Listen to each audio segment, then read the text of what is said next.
Gold Rush Season 14, Episode 8. Spoilers, recap, and release date. So far, Tony Beats hasn't found any gold. Parker went all in on a piece of land that's bleeding him money, and Rick Ness is neck-deep in debt. That's the current state of Gold Rush Season 14, in which we see the ups and downs of Yukon gold miners and their challenges.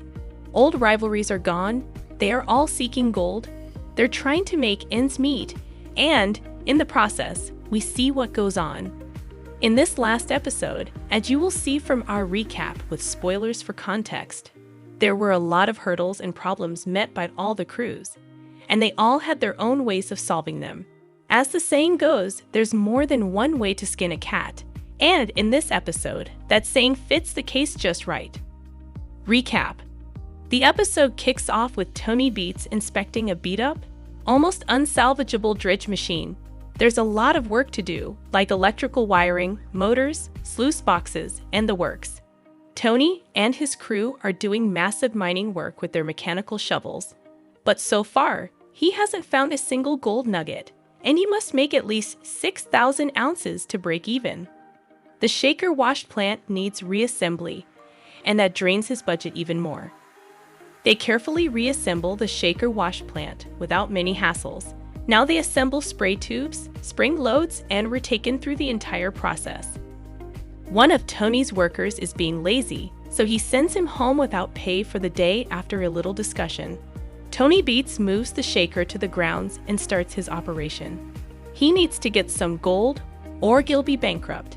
Plant in place, Tony is closer to get some gold for the first time this season.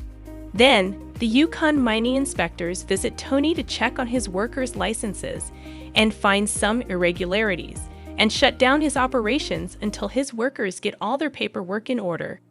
We move to Rick Ness's dig site. He needs 1,000 ounces of gold to get back on his feet, but so far, he's only mined 95 ounces of gold. After paying royalties and other stuff, he's down to 65 ounces of gold. He makes a deal with the landlord, he's stressed. And Rick and his crew are hands in. The wash plant is loaded and running. But Morgan notices a billow of smoke from the wash plant. As it turns out, the conveyor belt got stuck.